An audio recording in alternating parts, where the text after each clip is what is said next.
Bullet Train. This is an action comedy about Operative Ladybug, played by Brad Pitt. This guy is on a mission. He needs to retrieve a briefcase from a bullet train in Japan. But the twist is that the train is full of assassins and crazy characters, so what appears to be a simple mission at first becomes a nightmare and roller coaster for the protagonist. Now, before I get into the biggest issues I have with the movie, I will mention the things I liked about it. The strongest aspect of this movie is its main character, Ladybug. I loved Brad Pitt's performance. Ladybug is charming and funny. He's supposed to be this highly skilled, lethal operative, but he doesn't want to kill anyone. He tries to defuse and de-escalate every situation in the movie.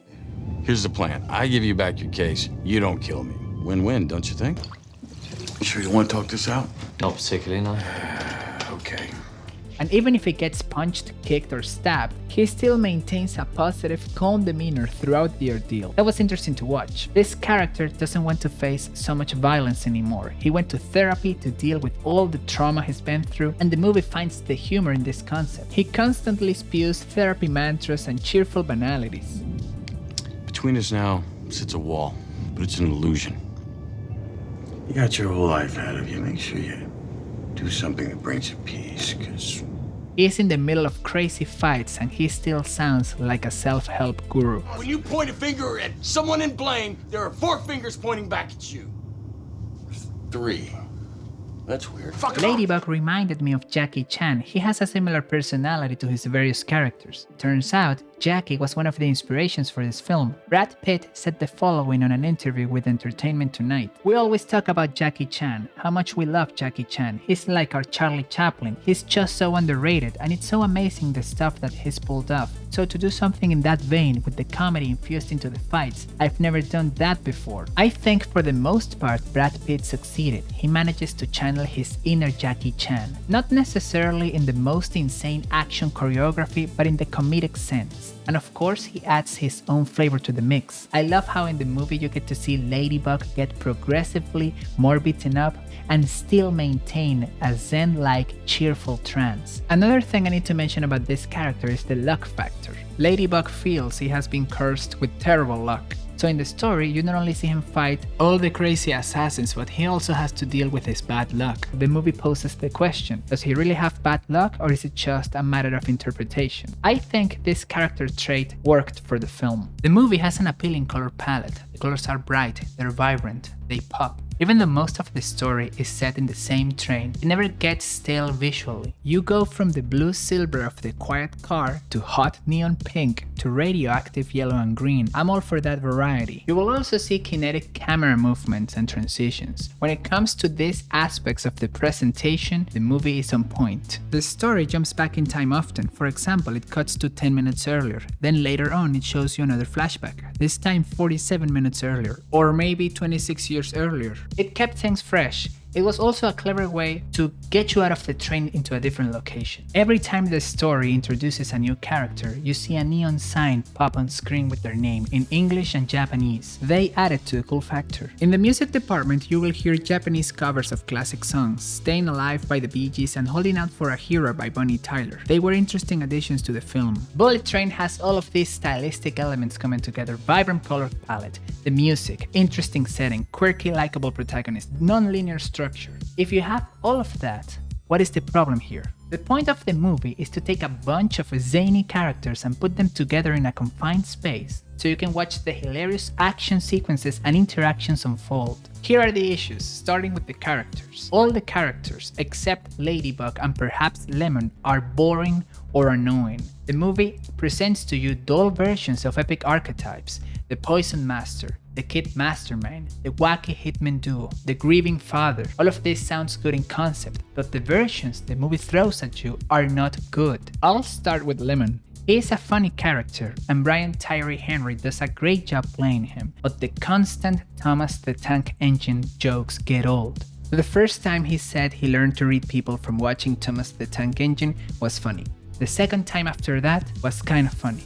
but the thing goes downhill pretty quick. There are a lot of Thomas the Tank Engine jokes. Don't you think that's overkill? But I admit I appreciate the dedication to the bit. They really committed to the joke. Besides the constant barrage of Thomas the Tank Engine references, Lemon is a cool character. He's okay. He's a weird hitman who's obsessed with a kids show. And his interactions with Ladybug are probably the best part of the film. With these two out of the way, the rest of the characters can be accurately described as a pendulum that oscillates between boring and annoying. The prince, annoying, just an unbearable spoiled brat. The grieving father, sulking, super serious, pissed off. Makes sense for the character, but still, he wasn't interesting. I'd say Tangerine is on the verge of being a cool character, but unfortunately he doesn't cross the threshold and just becomes forgettable. The Hornet makes a brief appearance, but she just curses a lot. And that's it, that's the joke. So Tangerine goes into the boring category and the Hornet goes into the annoying category. The Elder at first appears as a breath of fresh air, but the appeal quickly dissipates because the dialogue he delivers is tiresome. Ramblings about fate, luck, life.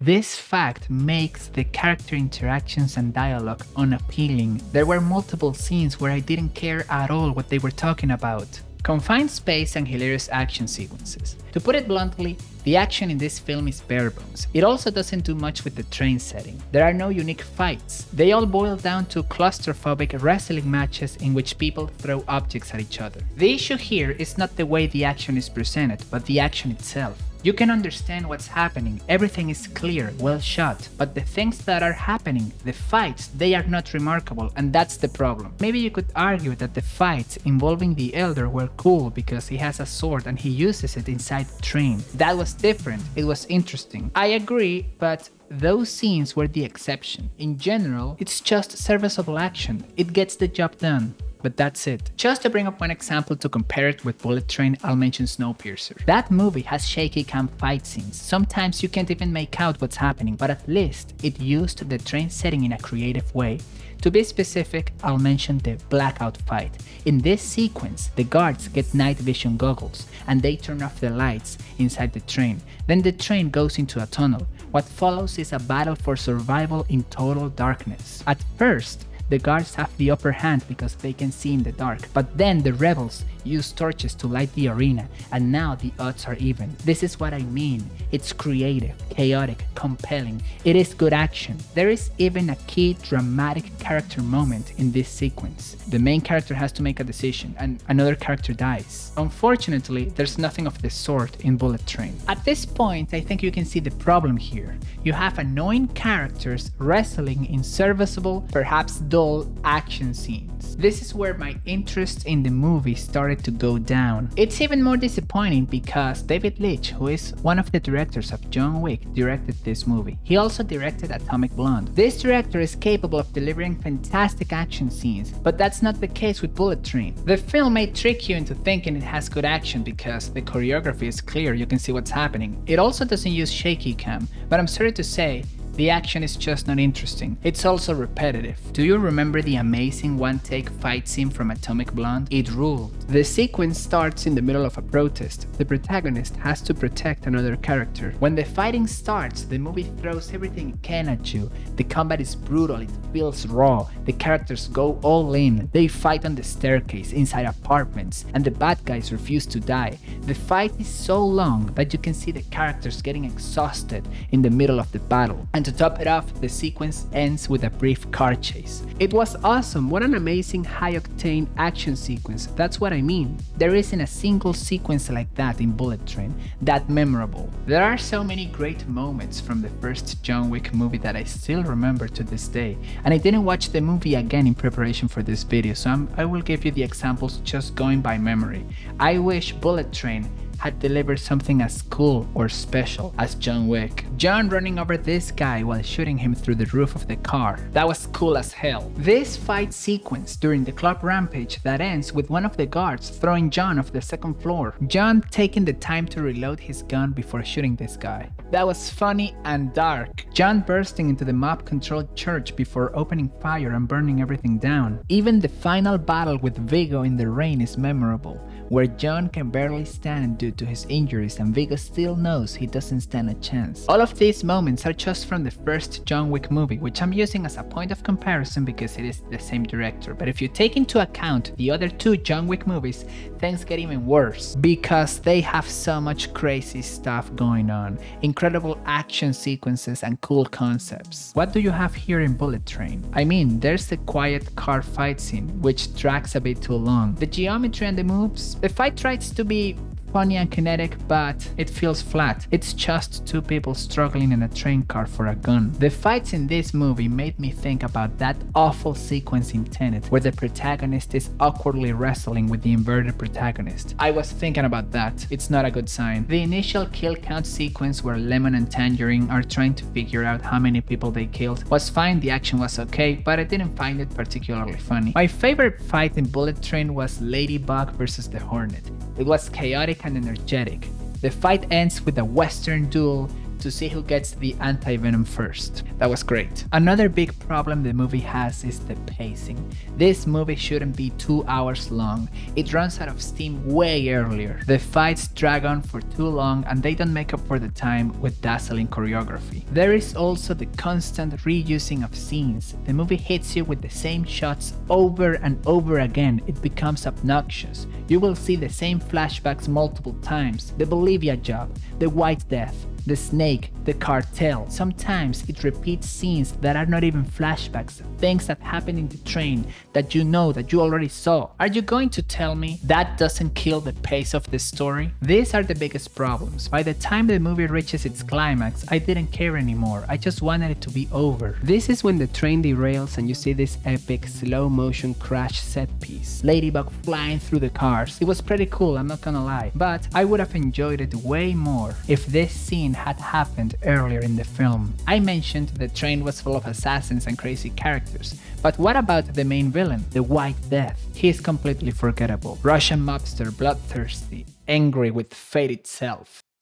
I didn't care. In conclusion, I don't recommend Bullet Train. It has an interesting main character.